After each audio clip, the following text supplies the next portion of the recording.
yo creo que Chile Vamos tenía una sola orden ahí, que era entregar la Constitución para que Piñera terminara su mandato. O sea, yo nunca me he complicado mucho más en lo que debía suceder, cuál fue el propósito de abrir este proceso constituyente. O sea, el presidente Piñera yo creo que se vio en la situación de que o entregaba la Constitución o no terminaba su mandato, porque si tú te das cuenta, aquí uno echa de menos lo que ha sucedido en Ecuador, que en el fondo está esta situación gravísima con el narco, con el lumpen, y todos los actores, digamos, políticos, tanto de gobierno como oposición, le han dado su apoyo, no sé si a regañadientes o no, no tengo idea, yo no estoy muy familiarizada con la realidad de Ecuador, le dan su apoyo al presidente, ¿no? Pero si tú te das cuenta aquí la oposición, y estoy hablando del llamado socialismo democrático o la exconcertación, no les dieron un apoyo claro al presidente Piñera. ¿M?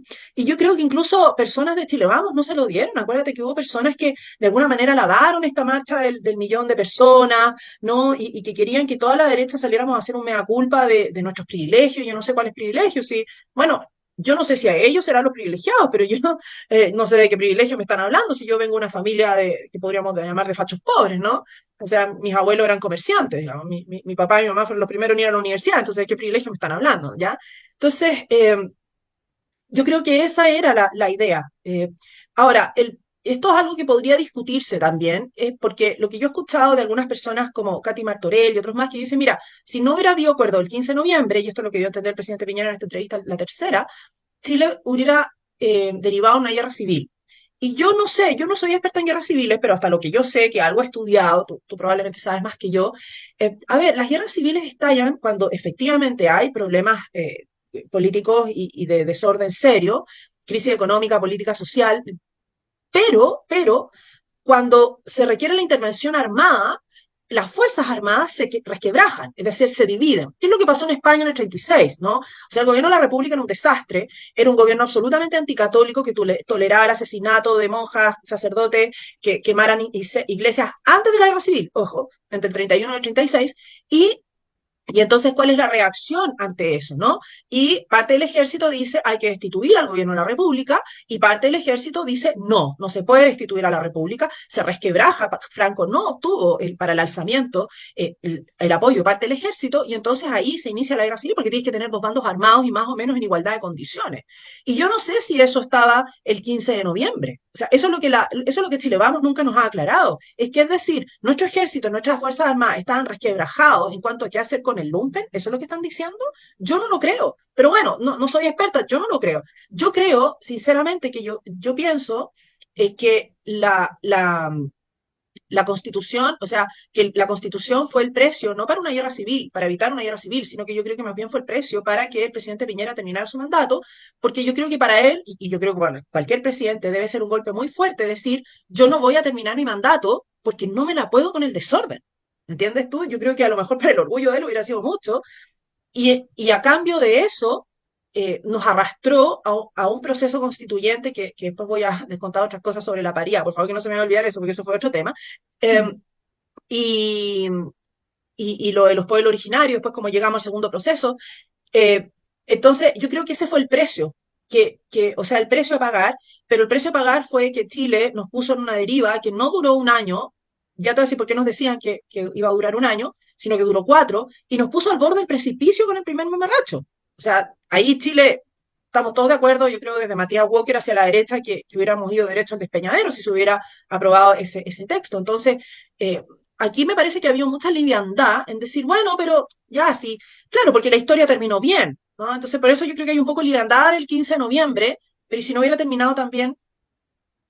Esa es la Es que yo creo que pregunta. es muy importante la pregunta que estás haciendo, principalmente porque me parece que el precio de la Constitución fue la excusa, que se creyó Chile Vamos, que se creyó la centroizquierda. La izquierda revolucionaria, antidemocrática, iba por todo. La izquierda no se encerró en su casa hasta que no llegó la pandemia. La izquierda siguió después del 15 de noviembre generando actividades revolucionarias que tenían por las cuerdas al gobierno. Por 7 votos no perdió el cargo de la presidencia de la República el señor Sebastián Piñera. Ellos venían por todo. La izquierda no venía solo por la Constitución, venía por todo. Lo que pasa es que si ellos entregaban la Constitución, En suma, se legitimaba a nivel internacional el comienzo de un proceso estilo bolivariano con asamblea constituyente que nos llevara a ese mamarracho que ellos querían aprobar entonces y que al final no se aprobó por la obra y gracia de cientos de miles de personas que trabajamos por eso, pero también porque el nivel de subversión sodomítica al que se llegó de parte de la gente del apruebo fue de tal, generó una repugnancia tan potente que la gente por intuición dijo, no, yo esta cuestión no la puedo probar, porque mucha gente no leyó ni se enteró tampoco del contenido. Entonces, lo que a mí me pasa es que la pregunta es relevante porque uno dice, ya, Tomás Mochetti, que el pobre lo he citado mucho últimamente, pero es que de verdad me impactó cuando él habló con Max Colodro sobre que estaríamos en una pausa constitucional.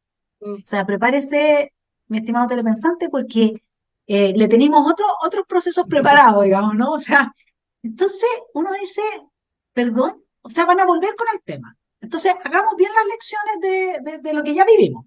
Aprendámosla bien. Primero que todo, si nos piden la constitución, ya sabemos que vienen por todo. Por lo tanto, no hay ninguna. Segundo, acá no hay un tema de guerra civil, acá hay un tema de cierta captura de instituciones estatales que no son precisamente las Fuerzas Armadas y de Orden, a pesar de que están neutralizadas. Hay una captura de la Fiscalía, del Poder Judicial, fundamentalmente, que opera a favor del triunfo de la revolución que hace la extrema izquierda en colusión con los narcos, los vándalos y el crimen organizado. Eso es lo que nosotros tenemos. Y por ahora todavía contamos con Fuerzas Armadas y de Orden que no Sí. están capturadas y que no han sido en su gran mayoría corrompidas por el crimen organizado. Pero eso avanza día a día, día a día, y hacia allá vamos. Entonces, lo que nosotros tenemos que tener claro es, uno, cuando pidieron la Constitución, los noviembristas se equivocaron, querían todo lo querían. Y por eso es que hoy en día andan de rodillas y que se abrió el segundo proceso constituyente con ellos de rodillas pidiendo que por favor no les dieran otro golpe de Estado. Y ahí sí es importante la pregunta de ¿qué pasa con cuando tú tienes fuerzas armadas y de orden que responden yo no estoy en guerra con nadie?